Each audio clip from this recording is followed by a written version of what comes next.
প্রথমবারের মতো ইতিহাস গড়তে যাচ্ছে ধর্ম মন্ত্রণালয়। বাংলাদেশের ইতিহাসে এবারই প্রথম হজ যাত্রা শেষে বেঁচে যাওয়া টাকা ফেরত দেয়া হচ্ছে হাজিদের। রোববার এক সংবাদ সম্মেলনে ধর্ম উপদেষ্টা ডক্টর আফম খালিদ হোসেন এ তথ্য জানানোর পর সামাজিক যোগাযোগ মাধ্যমে প্রশংসায় ভাসছেন। বিস্তারিত জানাচ্ছেন শিহাব ইসলাম। একজন হাজি কমপক্ষে ৫,৩১৫ টাকা ফেরত পাবেন। বাংলাদেশের প্রায় প্রতিটি সেক্টরেই দুর্নীতির ছাপ স্পষ্ট লক্ষ্য করা যায়। বিশেষ করে রাষ্ট্রীয় প্রতিষ্ঠানগুলোর বিরুদ্ধে দুর্নীতির অভিযোগ বেশি। ট্রান্সপারেন্সি ইন্টারন্যাশনাল টিআইবি এর সর্বশেষ ২০২৫ সালের প্রতিবেদনে বিশ্বের সবচেয়ে দুর্নীতিগ্রস্ত ১৮০টি দেশের মধ্যে বাংলাদেশের অবস্থান ১৪তম।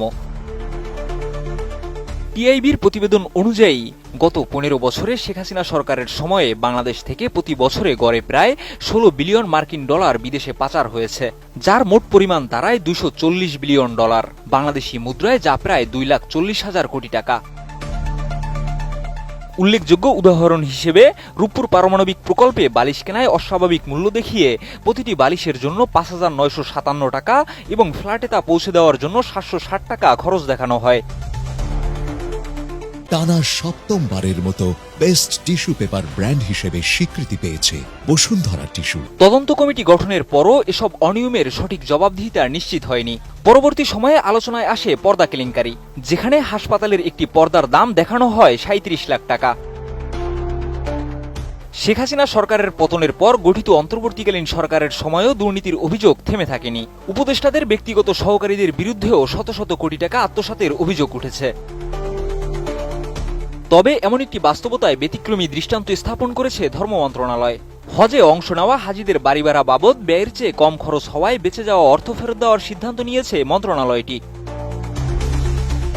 ১৩ জুলাই সচিবালয়ে ধর্ম মন্ত্রণালয়ের সম্মেলন কক্ষে আয়োজিত সংবাদ সম্মেলনে ধর্ম বিষয়ক উপদেষ্টা ডক্টর আফম খালিদ হোসেন জানিয়েছেন, চলতি বছরে হজে অংশ নেওয়া ৫,০০০ হাজির মধ্যে ৪,৯৭৮ জনকে মোট ৮,২৮,৯০,১৮৩ টাকা ফেরত দেওয়া হবে।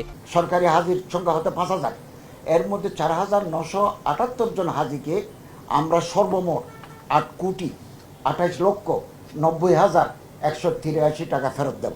এটি ধর্ম মন্ত্রণালয়ের ইতিহাসে প্রথমবারের মতো নেওয়া একটি উদ্যোগ, যা জনসচেতনতা এবং জবাবদিহিতার ক্ষেত্রে একটি সাহসী পদক্ষেপ হিসেবে দেখা হচ্ছে। একজন হাজি কমপক্ষে ৫,৩১৫ টাকা ফেরত পাবেন।